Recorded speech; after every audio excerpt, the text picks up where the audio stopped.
webinar between Receivables Info and IAPDA. We've got a lot to cover today and a lot of great speakers. So, those of you that are joining us, I know you're here to talk about the connection and bridging that gap between the debt collections world and the debt relief, debt settlement world. So, before we jump into all of that, I want to make sure that you understand the perspectives of today's speakers. So, Ronald, starting with you, could you tell everyone a little about yourself? Ronald Smith. I'm the executive director slash owner of IAPDA, the certification company for the debt settlement industry and credit and collections industry.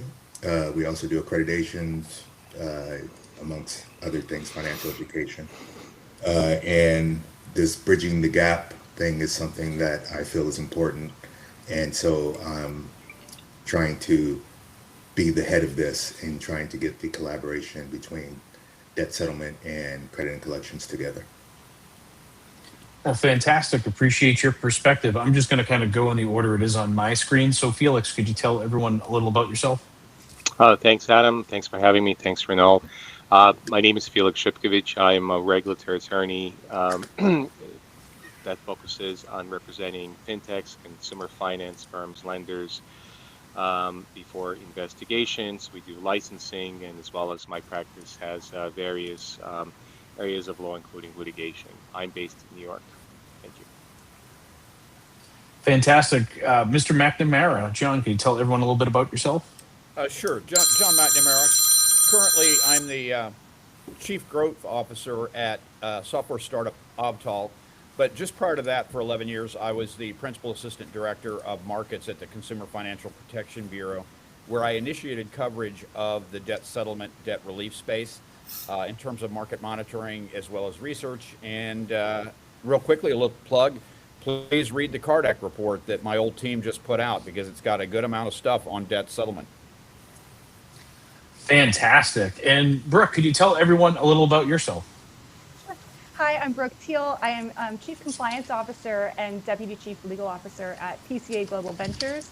We are a parent company to Phillips & Co. and Associates, which is a global collection agency. We have been bridging this gap for quite some time, so I'm excited to talk about it today. Thanks, Adam. Absolutely. And Teresa, moving on to you. Yes, Teresa Dodson. I've been in the debt settlement industry one way or the other for about 25 years. And I have a consulting firm, Greenbacks Consulting, where I consult on both sides of the industry and have done so for the last, 8 to 10 years. Also have a nonprofit called Women of Debt Relief that represents women in the financial services industry. I think that's it. I mean, that seems like condensing a lot of information to a short period of time. But Ronald, I've got a little bit of background noise from you. Could you mute when you're not on? And Bill, how about you? Could you tell Bill, everyone how a about little you? about Can you tell yourself? everyone a little about yourself? I come from mostly the debt settlement world. Been a business lawyer, represented debt settlement companies for about 20 years. Also have what they call in the debt settlement business a legal model. So I've run a couple of those. And then I've also contract out my services to assist debt settlement companies whose clients have been sued by creditors, which apparently does happen from time to time. Occasionally, from what I hear, there may be an occasional lawsuit.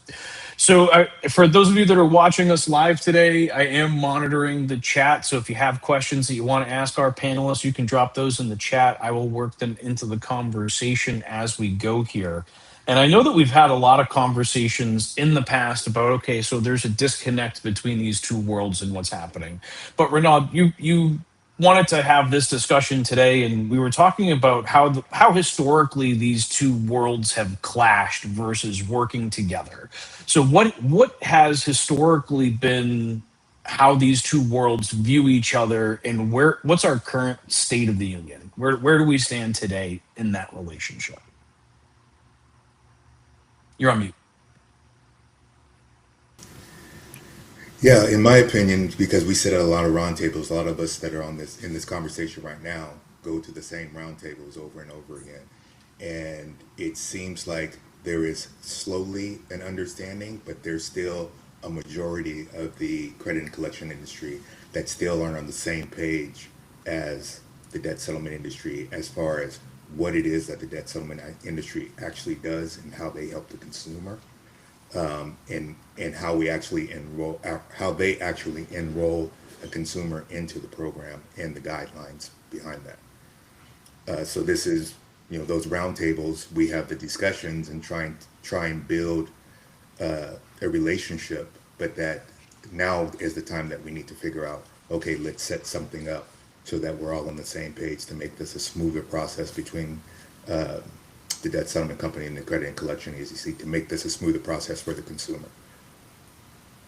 So that leads me to an interesting question, because John, you've sat on the regulatory side of all of this. From your perspective, did these two, like from your former seat, did these two worlds fall into the same bucket, or do you have a different vision of your expectations of the debt relief or debt settlement versus debt collection? Oh yeah, totally different. And my view, okay, so if I were building a bridge, I wouldn't build it to the debt buyers or the debt collectors, and it needs to be built to the issuers of non-secured debt, and it needs to be built within that group to probably the chief risk officers and those folks. And it's funny, I was at an event that had the whole ecosystem of debt settlement. They had debt buyers, they had debt collectors, they had creditors, and including within creditors, risk officers, as well as the debt settlement players. And it was like, when the discussions got heated, the collectors and the debt buyers were kind of like looking at their shoes a little bit, because listen, they absolutely, generally, I think, like debt settlement companies help them earn money, right? And there was a time where they got really good at buying charged off accounts that were likely to be involved with the debt settlement because they could realize a good gain. Sure. You can make collectors' jobs easier, but the risk managers and the creditors were literally livid. And this poor group in the middle of debt buyers and collectors they generally like the revenue they make with debt settlement companies, but they're absolutely beholden to the credit card issuers that either sell or place business. So, to me, working with those guys, and again, I'm not going to make this a whole commercial for the Cardac report that Wei Zhang and Dan Martinez did at the Bureau, but one of the bullet points there was it talked about the fact that it seemed like consumers that went to debt settlement companies were under significantly higher financial distress. And if you build a bridge to where I think it needs to go, which are the creditors, it needs to be made out of something transparent, and it's just absolutely fluid, transparent data flow. So the creditors realize that, hey, this account may have looked like a pre-charge off attempt at debt settlement, but my gosh, this consumer is so upside down, they were destined to charge off. Well, is that part of the limitation in the visibility from the debt collector's perspective, or even from the creditor's perspective, right? We don't have the same visibility to the entire financial picture, and we have to look at things through a much smaller lens, right? Like we're looking down the toilet paper tube, and we've got tunnel vision because of what is available to us. Yeah, no, that's exactly right. And like the I don't know about y'all, but I use Rocket Money. I mean, I lay eyes on every single transaction. I can produce a balance sheet, quicker than a hog can eat a cabbage. We have technology now to collect more information, so DSCs could be more transparent with creditors. I don't see a lot of movement. Like I wish the nonprofit consumer credit counselors would do that, but you guys all know this. The creditors don't fully trust those guys either, because they feel like they're giving their money away. And they certainly generally, they have a deeper distrust for for-profit debt settlement, because they think that you're convincing their very best customers to default. And we all know that no super prime consumer is going to succumb to a debt settlement offer to save that money and destroy their FICO score. Can I Fair just enough. jump on this briefly? I want to give Johnny Mac credit, because he's really saying that the problem isn't the debt buyers or the collections, it's the issuers. And to your point, debt settlement companies do not create financial vulnerability in the credit system, and they do not create delinquencies. They may inspire charge-offs and defaults, but they do not create delinquencies. Hey, Bill, I don't disagree. I don't disagree one bit. But I think that's where the bridge needs to be built, and I think the only way to build that is through offers of more transparency. Because I think a lot of, and hey, this report just said that the number of pre-default enrollments in DSCs, like it surged and it actually tripled. So that's good for debt settlement companies, but also probably is taking the temperature up of issuers. And I think issuers need to realize, and the state, the data set for servicing is so rich and deep. Apply that, use AI tools for that. Some services would realize, wait a minute, okay, we're kind of mad at this DSC for encouraging the consumer to default and settle. But I mean, my gosh, we would have been wasting money trying to cure an account that was destined to charge off and cost us even more money to service. Throw good money after bad. So, Brooke, your organization's been intimately involved in this process since pretty much the beginning of debt collectors talking to debt settlement companies. How, from your perspective, has that evolved, and have you seen any change in the way in which the creditors you represent are viewing the debt settlement world? Yeah, our philosophy, we have, kind of a two-part philosophy. The first is to remove operational barriers, right? People aren't going to do things if they're difficult. It's just not going to happen. If you have overly complex approval chains, manual processes, if you're making it difficult, those creditors aren't going to work with you. So that was kind of our first take, was to remove the operational barriers. Then, there's the reputational issue, right? And how do you build trust? And, you'll be shocked to hear me say this, but my belief is that trust is operationalized through compliance, having strong compliance frameworks, building creditor confidence. If you're, a licensed debt settlement company and you're transparent, you have well-documented policies, you're going to be easier to work with, and that creditor is going to work with you. So I think that was really, what we did. We worked on bridging the operational gap, reinforced it with compliance, and that's why the system works. Well, and Adam, if I can kind of jump in here, just between like what Brooke's saying and John, in my experience, and I was at some of those roundtables, obviously we kind of helped facilitate some of them. I walked away from one of them going, my God, nothing is going to change with the creditors direct. Because I agree with you, John. That's where we need to make inroads. But you see the collection agencies and the debt buyers in the room just kind of looking down at their feet going, well, really, I don't know if I want you to do that, because I really like working with you. We've worked out a system on how to work together, and it's profitable and it works for us. Mm-hmm. But I still got that pushback from the direct issuers that they just didn't want to hear it. Now, it doesn't mean that I need to stop talking, but it's like, okay, who are the right people to get in front of to get them to understand? But I think the bigger question that was in my mind is, do they even want to hear it? Yeah, and definitely not middle managers. And by the way, this just occurred to me, Brooke, like Phillips & Cohen, in the nature of your business, is the folks that do the kind of business Phillips & Cohen's based itself on have got generally the supreme trust of the creditors, because they have to, just because of the nature of that. So it seems like it puts you in a wonderful position to be able to help build that bridge of a trusted relationship. And I don't know, it probably can't be a middle manager in the I mean, the people that underwrote the loan that went to debt settlement, they're kind of tender and sensitive anyway, right? Because they feel like they made a mistake. It may be at a higher level that looks at the pure economics. Yeah, and I also am starting to see, because of the fact that there's been an increase of consumers that are enrolling in debt settlement, and you had mentioned we're seeing that spike. What's kind of surprising to me that I'm starting to see, especially over the last 6 months, is I am seeing direct issuers take a position of litigation much stronger than they did before. And, I have no idea why they make those decisions, because, it typically is not to anybody's benefit, but I am seeing an increase in that. Yeah. So let me address that a little bit too.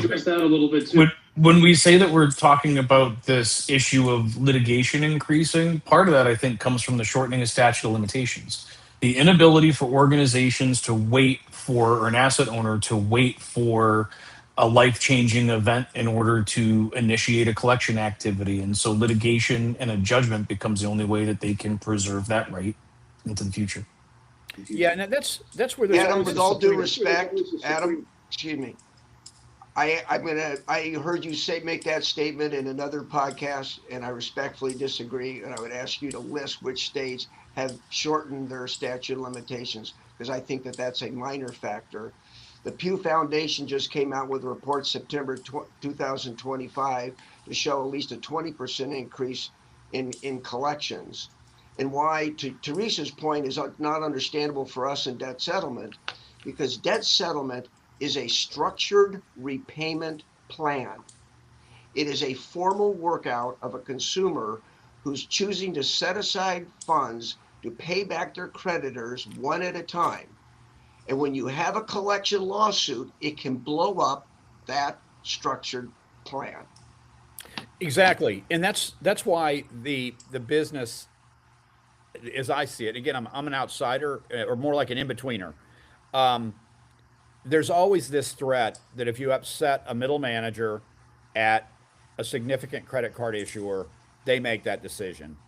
And I can tell you, I was a collector for a lot of years, and I loved it when someone was going through debt settlement, and then I'd say, okay, what card issuer was that? And then it was one that I knew demanded litigation or recalled the account immediately. Because a 50% collection on a fairly large balance is a wonderful thing for a debt collector. It makes their day. That although Bill, to kind of back up Adam a little bit, and I love this stat, but it was issued by Portfolio Recovery. When North Carolina shortened its statute of limitations from, I think, 5 years to 3, they actually, in their public filing, said they were going to sue about something like 1,500 more North Carolinians per quarter. And as a regulator that wants to be data driven, you love it when you sort of see like specific data about how a state will react to a change in statute. But how do we The prevent? first one, like, How do we actually prevent the actual summons from going out? I mean, wouldn't it make more sense as soon as a credit and collection agency or third party receives a power of attorney, then all other action ceases because they know money's coming? I mean, for me, that would That's be that would be what a you fit. said. What you said was 100% rational. But we all know the world's not always rational, Renault. And I wish it were, but But those are that's what I'm saying. So we're supposed to be talking about what are the fixes. This is a fix that could if it's agreed upon among other things, because we talked about having a golden standard or a golden standard rule between debt settlement and credit and collections. That could be one of the gold standard rules, is that, hey, you know what, you guys know you guys are going to get your money. This is part of the rules. This is part of the agreements. As soon as you know that somebody's in debt settlement, just like as soon as you know somebody's in bankruptcy, then all of their action stops.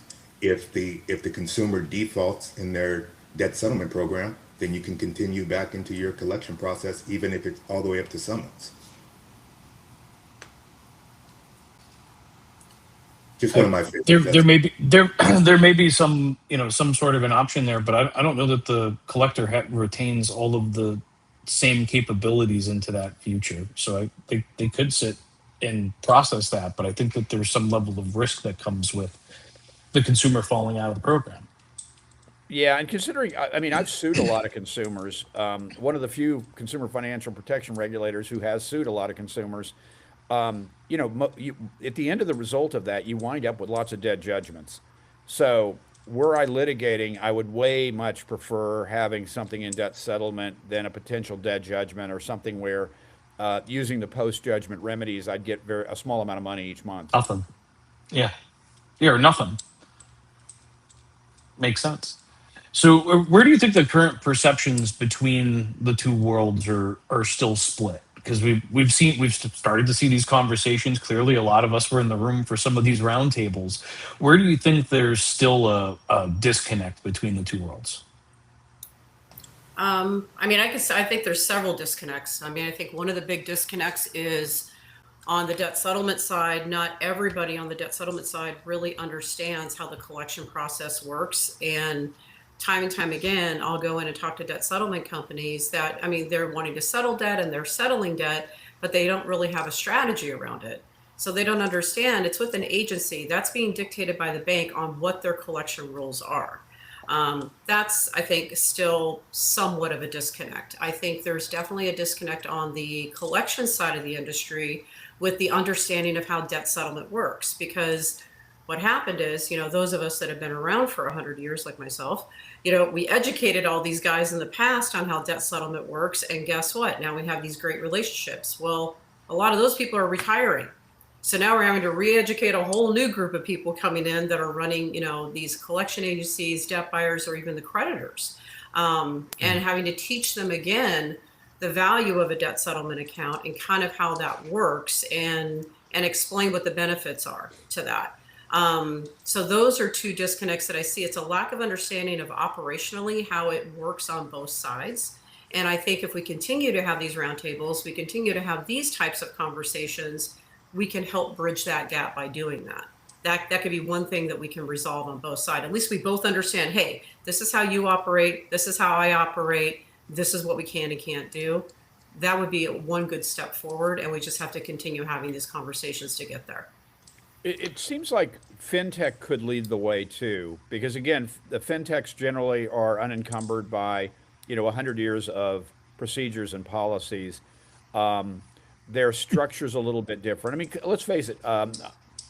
I've got somebody that worked for me that was trying to do something very consumer friendly at one of the big credit card issuers, and the OCC just smacked the heck out of him. And it's kind of like, okay, giving a break to a consumer who's struggling is not going to threaten the safety and soundness of a bank. But OCC examiners, they're very single-minded in watching for that. That's one way. But again, research or case studies with fintechs could lead the way, because again, I think they're less likely to be resistant. And hey, before, if I could just, ignorance is bliss, and I'm about to show y'all why. But I don't know the industry as deeply as you certainly do. But one thing that always has bothered me about this is, we used to look at it at the CFPB from the fact there really wasn't much price competition. Everything was around 20 to 25% of the enrolled balance. But Renaud, I think you made this point in New Orleans, and it was a good one. I think it's naive to think when the rule changed on revenue recognition, that was not an attempt to just end the industry, almost in an Operation Choke Point-like manner. But the result of it didn't kill the industry. It consolidated it quite a bit. But it also led to a structure where you all have to charge a lot more, because it is such a capital-intensive business that you cannot recognize revenue until you've actually settled that first debt.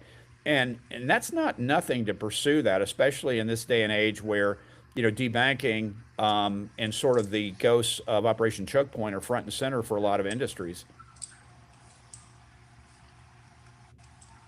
That's an interesting perspective, John. John, I really, you captured that beautifully. They did try to kill the industry. And what it did is it led just to consolidation. It blew a lot of the, as Teresa will tell you, a lot of the small time players couldn't compete because it didn't have the capital to fund the marketing. So there was consolidation. So you have less larger players, and there is no intentional price fixing, but it has increased the price, and there isn't much price competition. In my whole world at the CFPB with my markets team was looking for sort of unintended consequences, typically that hurt consumers. So it is more expensive for consumers because it is capital intensive, and it's capital intensive because of what may have been a failed attempt just to completely clear cut the industry. And you know what, I can then to pile onto that, because it is, the price point is anywhere actually between 20% to 30, depending on what model you're enrolling in, right? The attorney models are a little bit higher because they have to be just to cover the costs. Who loses is a lot of consumers that need help don't get help now because they can't even afford to be in a debt settlement program, because with the money that they have to put away based with the financial strain they're under, and to be able to cover the fee for us to service them, there's so many people that don't qualify. So it's right. Made it, it's, so even though you have more consumers in debt than ever, you see a spike of enrollments of consumers in debt. What you're seeing is there is a huge amount of consumers that just don't qualify because they can't afford it. You also see more consumers that are falling out because of that financial stress.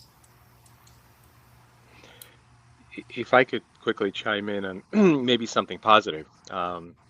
I think that the gap is maybe not as large as we think, at least amongst a specific group in the debt settlement field, and those are debt settlement attorneys. Because I quite often, when we're discussing the debt settlement industry, we're focusing on the DSCs. But more and more, and I don't know the statistic, but I would probably say that at least one every five consumers is represented by a debt settlement attorney. And because they're represented by a debt settlement attorney, not to say that I think very highly of people in my profession generally, I'm being cynical about that, but I do think that attorneys who defend debtors in any type of litigation or pre-litigation brought by creditors or collection agencies, I think that they understand the other side a lot better than generally DSCs. I think the problem, the disconnect that has been happening is and which is basically what the last few panelists have indicated, is that you've had a pretty big consolidation in the space, and then some of the larger participants have gotten bigger. And that actually may not be such a very good thing if you look at from a 30,000-foot level for consumers, because you have less choices, the bigger companies get bigger, and therefore the fees increase, right? Which is what I think John was alluding to. You have a higher acquisition cost, and then, hey, they can just charge more, right? And if your question is why wouldn't you go to a smaller company, well, I think it's just kind of the same mentality that you apply across the board when you shop at Walmart or Target or Amazon, right? You kind of say, I'd rather buy at Walmart or Target because they're known brands versus then going to a local mom and pop store. So we're kind of seeing that. But again, just going back to my first point, I think that the disconnect may not be as great if you look at the debt settlement attorney world. By the way, Felix, that also brings up, that was another unintended consequence of that change in revenue recognition. It led to some players in the space, both on credit repair, which has a similar revenue recognition model, and debt settlement, where you had some players that were, edge or even bad actors, kind of creating sort of this sham attorney relationship in order to recognize revenue faster. And I think even though the industry's consolidated, I mean, I think the big guys, if it were less capital intensive, they could afford to offer the consumers a better break. I mean, we spent a lot of time sort of struggling with why are things the way they are. Like, the Bureau had no power to set prices, but we did have a lot of research power to sort of think about why is a price this thing, and why is this thing so narrow, this range so narrow. And then it occurred to me, and again, Courtney helped that insight happen with a comment. It's just so capital intensive, and again, classic unintended consequence of somebody thinking they were doing good actually hurting consumers. So we had a question that came across on the chat that I think is kind of a good framework for the next layer of our discussion, and it was, how do organizations effectively integrate the credit risk assessment, fraud detection, and debtor tracing into one end-to-end decision framework instead of treating collections as a reactive and standalone function? So is there a smoother understanding between these two worlds, or what does that passing or sharing of information look like throughout the credit lifecycle? I think it's a smooth transaction between the third parties, collection agencies, when it comes to doing scrub list and things like that, or understanding of parameters.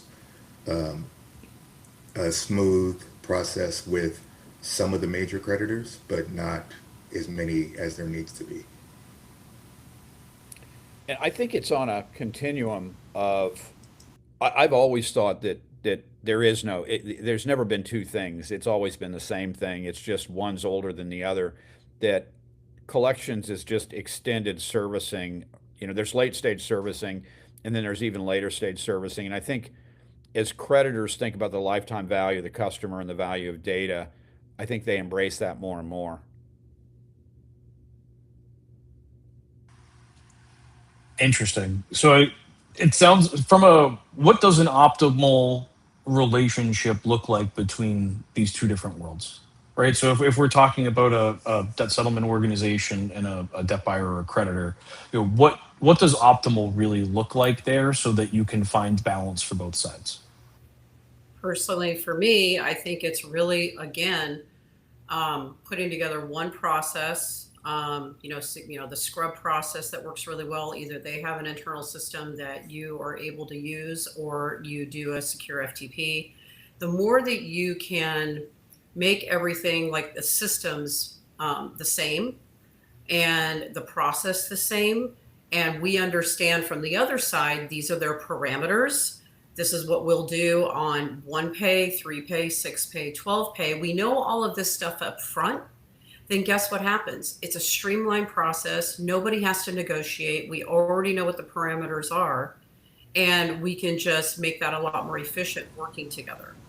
That works really well. That process does exist today. It works extremely well with Phillips and Cohen. It works extremely well with even Zwicker, with credit control, second round. I mean, we have all of those processes in place right now. And if we can just get more people to adapt those types of processes, it would streamline everything and make everything, this is how it works, instead of, I have to work with you this way, I have to work with you that way. That's what causes a lag time in settlements getting done and the consumers getting out of debt. Yeah, I agree with that. That's what I was trying to say earlier, is that if you have that type of a process, like the scrub process or parameters, just certain guidelines that we have, that's what I'm talking about when we have to have the gold standard. These are the things that it's going to take for us to work cohesively and make it an easier, smoother process. So it's not taking 3-4 months to do a settlement.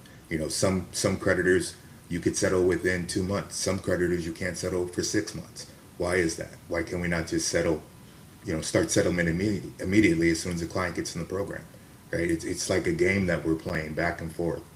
The end result is always going to be the same. We're going to get a settlement. A settlement's going to get done. You're going to get paid.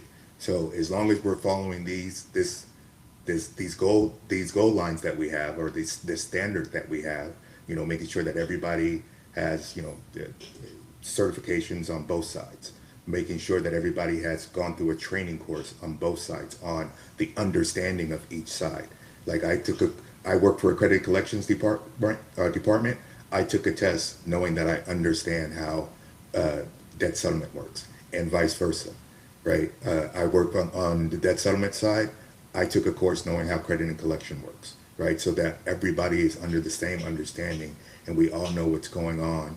It to make it an easier process. I mean, the main thing is to get the consumer out of debt. The main thing is to make sure that the consumer is taken care of. We're doing the debt settlement industry is doing their part. Credit and collections, in the long run, the banks are going to end up retaining these consumers somewhere down the line again.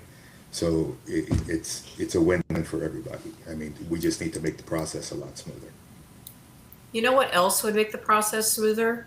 And and I've seen how it works really effectively, is having a point person or a point team on both sides that specifically handle debt settlement accounts. Because I can't tell you how much time I spend chasing down, and this typically happens with like collection law firms, chasing down somebody to even get on the phone with me because we don't have the right point person, or we do, and nobody picks up the phone or nobody responds to an email. The sense of urgency is not there. And so things don't get done because you don't have assigned people on both sides that are held accountable and responsible for those functions. So where it's worked really effectively is when you're working with the Phillips and Cohen, the credit controls, the people that have that process in place, the communication process, that makes a world of difference as well. So without and I hate to talk about the pro of the back and forth, but do we lose that negotiation capability, right? If everything is treated the same, are the collectors doing their job, right? If you just know that every settlement's coming through. And Brooke, I'm curious to hear your thoughts, kind of representing the other side. I mean, I think even when you don't have an automated process, right? You have guidelines from your clients. And you work around those guidelines. Obviously, there are hardships. Obviously, there are things that go outside of the process. I don't think having an automated process loses any kind of human touch or empathy or care for the consumer, right? You're still following that automated process in 80% of the cases, but then you've got that other 20% that go off process that the human deals with and that we talk about and that we, try to find the best way for the consumer. So I don't think I think it's still in the best interest of the consumer. I think it's better for the consumer because things are working efficiently and quickly. I don't think we lose that kind of human empathy or anything like that with an automated process. Or are you gaining visibility into the consumer situation, which is just giving you a better representation of the creditor? Because now, regardless of what your settlement parameters are from the creditor, you're still trying to do the best for that particular creditor on that account, right? And so, does that transparency increase your ability to be comfortable with the point of settlement that you choose for any individual account? I think it gives greater visibility, and I think that's beneficial for all parties. Just curious on the perspective, and I think somebody in the chat had mentioned that the bulk of this process, and when you're going through these bulk processes, the creditors are getting more visibility into that consumer, and they're able to make a potentially a better decision, both for themselves and for the consumer, because that transparency can increase it. Now, I can see how the transparency could also be potentially a problem if misused, but being used in good intentions, it feels like that could provide some balance. 100%. Absolutely 100%. I think a creditor that gets more information and then bounces that off their own servicing data, and maybe even post charge off servicing data, if it's with somebody like Phillips and Cohen or an agency, sometimes it may say, the more they look at these and go, these are no brainers. And the more they look at these and go, wait a minute, you guys did not convince John McNamara to default on his Amex Platinum card. Like, that's just crazy talk. That these are consumers that were under significant distress anyway. Um, Sometimes you may be doing them a favor, but you are never, almost never, going to get credit for that.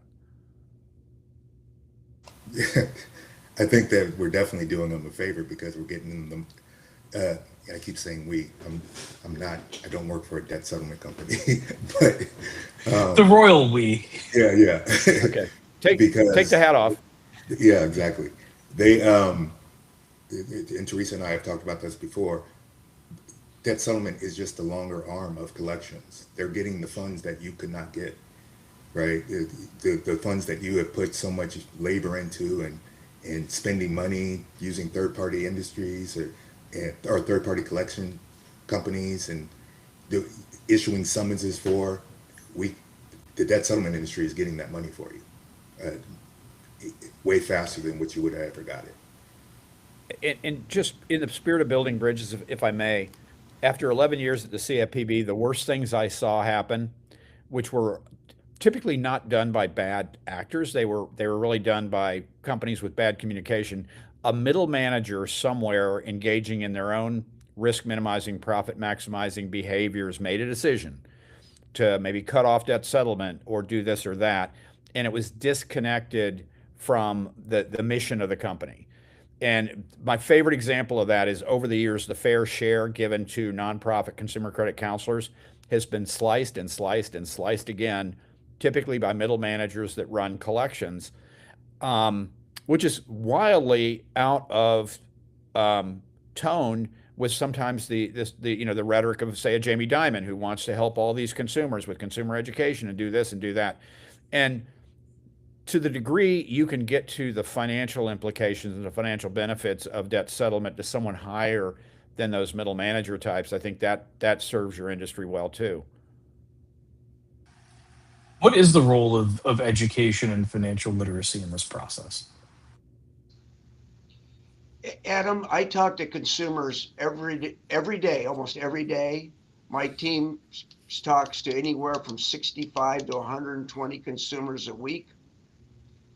And there is not financial literacy. And if you looked and compared the number of commercials that the credit card companies put out there with celebrities encouraging access and use, and you compare it to the amount of financial education that's encouraged, you would think that financial education is illegal in this country.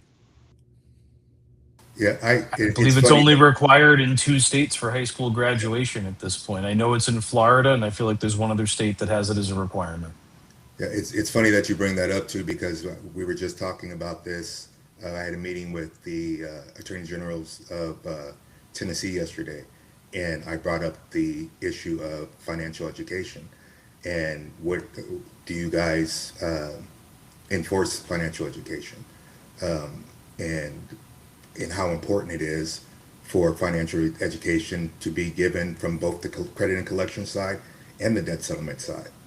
They should both be supplying financial education to the consumer as soon as they find out somebody's having some type of financial hardship. It should be provided by on both sides. And there's companies out there that do it. And we do it as IAPDA. We have financial education for the debt settlement industry that the debt settlement companies can give to the consumers. uh, I know dealing with debt, they have their financial education platform. So it's out there. People just aren't taking advantage of it. Now, I know from a collections perspective, it's always part of the conversation, but never really at the forefront. The trade associations and others do create that kind of content. I know there's a lot of other places, but and I don't know if you guys see it as much in the debt settlement side of the world, but I could tell you going onto social media as a debt collector and watching some of the videos and the advice that's being given to these consumers that they're hearing repeatedly. Brooke, I could see you laughing because I know that you've done this too and seen these stories and posts that oh, never pay a debt buyer because they bought the debt, now they owe it.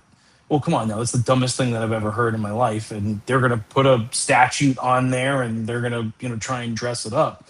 But I think some of this is starting to cause some of the confusion for the consumers because of where they're accessing it. They're not going to IAPDA to get the information where they could get good financial literacy content and understanding. They're getting it from TikTok, and what they're And seeing is not real. I'm hoping that Chat GTP and Gemini and others like kill the finfluencers who are generally, full of manure, and generally playing around with it myself, just from a policy perspective. Generally, pretty good information, and it's definitely not. It's actually generally it's got the right cautions. It doesn't say you don't have to pay the debt buyer. It says the debt buyer will sue you, and might even be more likely to sue you than the creditor. Um, so I'm kind of hoping for that. And I think just in time financial, and that's where Chat GTP, Gemini, the others come in handy is people don't go looking for financial education when they don't think they need it. They go when they're getting called by a debt collector. And at the CFPB, I think the most downloaded question was what to do when a debt collector calls, or can I settle with a debt collector? So that gives me hope that they're using that. And the more we can drive them to that, because it's not perfect information, it hallucinates a lot less than it ever did before, and I think it's better information. Well, in It's all my about how are you going to experience, feed it, yeah. right? It's our responsibility to feed it good content, which is why we created receivables info and just revamped our whole site to be able to specifically feed the LLM models with good content, because there's not a ton of it out there that's not sitting behind some sort of a paywall. Yep. And Yeah, there is a lot of great content out there for financial education, but let's face it, it's not, for the average consumer, you can present all of this really good content for financial education, but there's probably more our society, there's more things in the media promoting to spend money and to blow money on stupid stuff, and that's really sexy. Financial education is not sexy. Okay. And the only reason why a consumer is probably going to really stick to really reading up on it, educating themselves, is only if it's a requirement to be a part of a program. That's yeah, where I could see where we can make a lot of headway if we do that, because average consumer, unless I have to, I'm not going to do it. It's just not sexy. and that should be part of the gold standard. That should be part of the list that we are talking about of things that you have to be doing in order for us to bridge that gap. There has to be financial education on both sides. It should be a But requirement. but if we're talking about bridging the gap, and that's what this particular conversation is about, if, let's say, for instance, the debt settlement industry has like this requirement for financial education, this whole program, and they have to go through it while they're going through debt settlement, On the creditor side, do they care? Is that going to make a difference to them on working with a debt settlement company or not? Is that really going to matter? No, and you're It, creating friction. The more friction you create, the more likely to fall out. It's almost like punishment for the consumer. And shaming, a little bit of shaming. Which is the opposite of what you're trying to accomplish with it. Are you trying to? But whoever thought you'd hear a group of debt settlement and debt collectors getting together and talking about how we all just want to educate the consumer so at least they can understand what it is that their problem is and how they can kind of course correct their own lives. I just thought it was an interesting thing to point out with this group of panelists. I would think that the creditor would love it because they're going to retain this person again anyway. So now the person's been financially educated to not fall back into debt again when they get that new card. The Yeah, creditor I think wants to lend again, and depending on the creditor, they may really want to lend again, depending on their risk tolerance in terms of their outbound loans. I mean, you've even yeah, seen quite a few different collections organizations that have become banks. yeah, and I don't think it doesn't scale very well. Like the only time I've seen it done well is with smaller credit unions and community banks, where there's sort of a deep personal relationship, and when they see somebody struggling or they have to give an emergency loan, they actually um, they work with them and they help them that way. But on a large basis, I don't think I've ever seen it work well.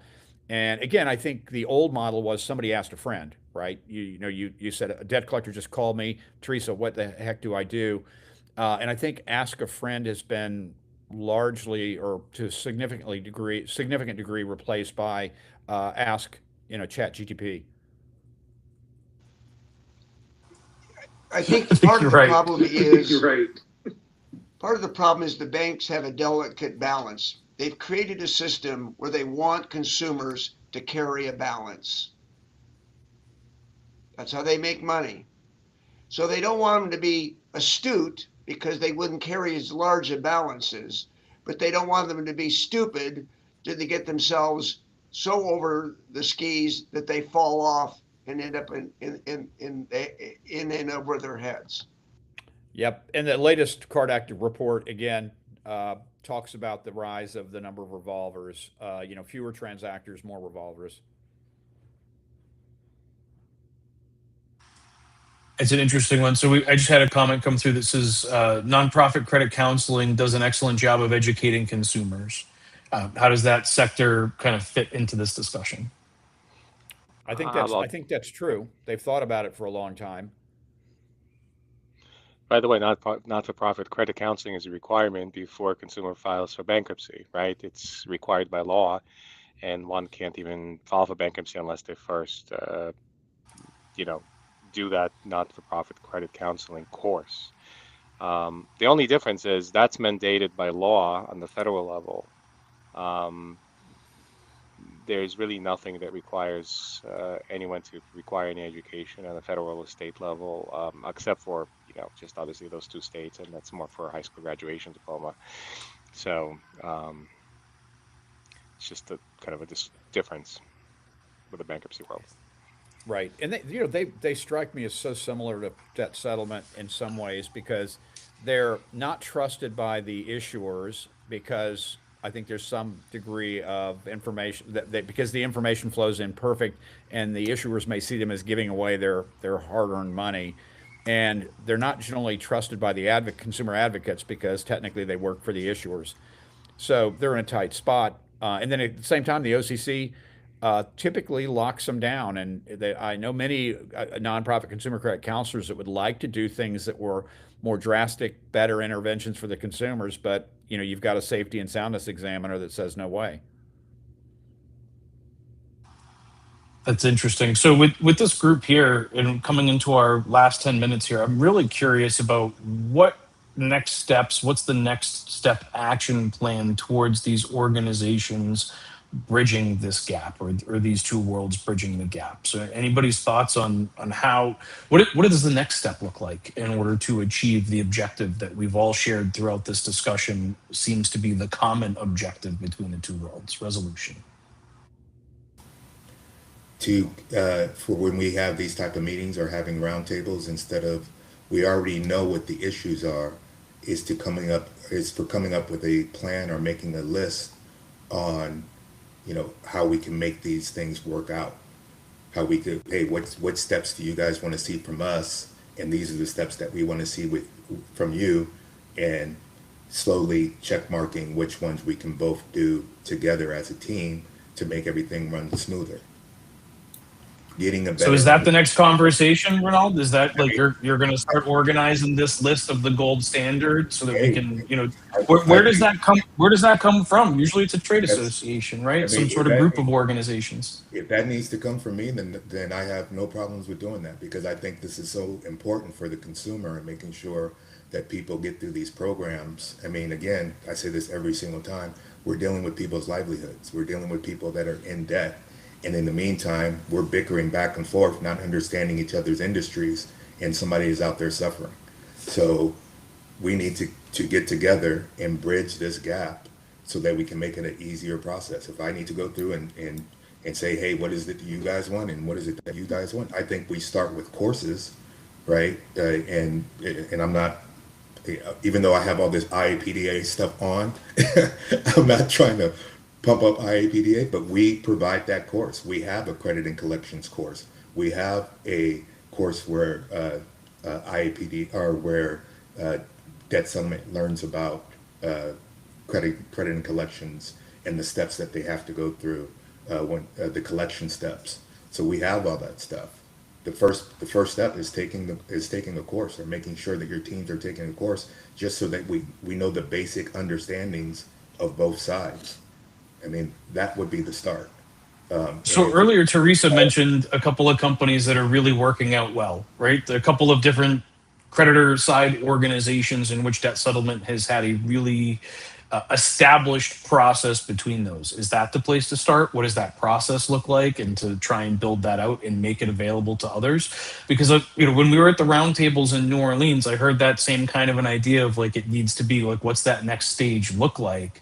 I'm dying for someone to put that. I don't have a deep enough understanding of it, or I'd be sitting here with ChatGPT tonight trying to figure it out. But you guys are kind of those experts. Like, would that be the realistic next step towards starting to bridge this gap? I'm just trying to look. At the end of every meeting, I like to ask everybody, what's that action plan? And although this isn't a meeting, this is more of a discussion. I figured I'd pose the same kind of question to this group, because can we, in that next step or in the next 3 or 4 steps, actually start to close that gap before 2030? I mean, I would. Oh, go ahead, John. I was going to say, as an in-betweener, I won't say outsider, I'd say engage higher and bring your data. So if you're talking to a VP at a creditor, go for an SVP. If it's an SVP, go for an EVP. Get beyond the manager that might have personal animus over losing what they think is a valued customer. And it's almost like whenever a non-defaulted account goes into debt settlement, like, if you could start showing them data, as much data as possible, to realize that you're not poaching or trying to poach their best customers.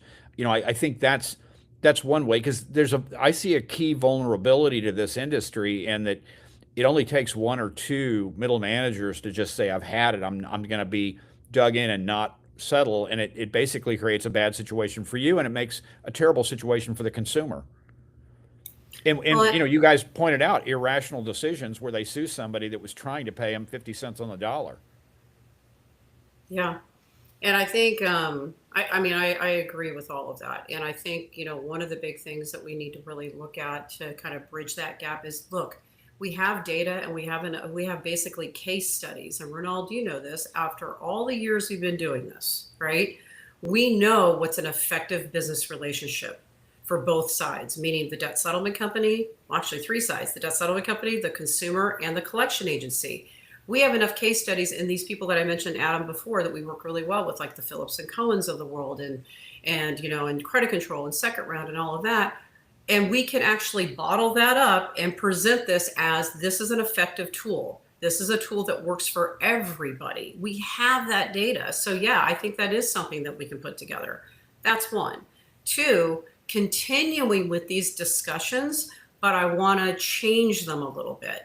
I want them to be more solution oriented, because yes, in the roundtables that we did this year, we had a lot of this is what I don't like. This is what I don't like. Why don't you do this? Why don't you do that? And it created that understanding on both sides of what isn't working and what is. But on the stuff that isn't working, which was still kind of a lot, okay, what are the solutions around that? So that everybody that comes to that roundtable is coming with a solution for that problem. Because I felt like I remember walking out of one of them going, my God, we haven't gotten any further ahead than 10 years ago. And I walked out of another one going, nothing changed from last year. Okay, this is ridiculous. We need to change that conversation to be more solution oriented. I'd like to add one point. Agreed. You know, we've talked about bringing data to these conversations, removing roadblocks. Consumer choice and consumer preference are foundational principles within federal and state regulatory requirements. When a consumer chooses to engage with a licensed and compliant debt settlement company, that choice should be respected and it should not be circumvented. This is a message I've heralded to state regulators, and it's a message that we can't give up and we can't keep pushing to the issuers. I like that. I like that. That makes a lot of sense. I'm doing the applause emoji. I saw a little hand clapper pop up there. We can't forget the message, and we can't forget the focus on the consumer here and what the consumer is choosing. I think that's a really great point. I think that's a really great point. To tie into that, Brooke, there has to be a mentality that it's in the best interest of the credit card issuers to rehabilitate a consumer, not punish. Agreed. And I think with the, as we talked about, I felt the same way when we were walking out of the roundtables. It was the same. I feel like I'm having deja vu. I've had this discussion before. There was some new players in the room, some new faces, a little bit of a twist to it, but it definitely felt a little bit more repetitive. And I keep hearing that same common theme of like, we need some sort of standardization to this process, but until someone drafts a standard and says, this is what we propose, and let everybody beat it up and go back and forth, eventually you may come to a standard. But I think these conversations are great because they continue to push us more towards action. And I'd be happy to co-host these with Renault all year long if we can start working our way towards an actual resolution to bring these worlds closer together and to service the consumer in a better way. That's the master plan. So in our final 2 minutes, any final words from any of our panelists today? Get certified. I piggyback off what Brooks said, and even maybe think through and run some numbers on if the revenue recognition wasn't so draconian tough, what would the price point be? What would it save consumers? And that actually would free up more money to go back to the creditor as well. So that could be a win on all sides. Sounds like a podcast topic, John. It does. It does, doesn't it?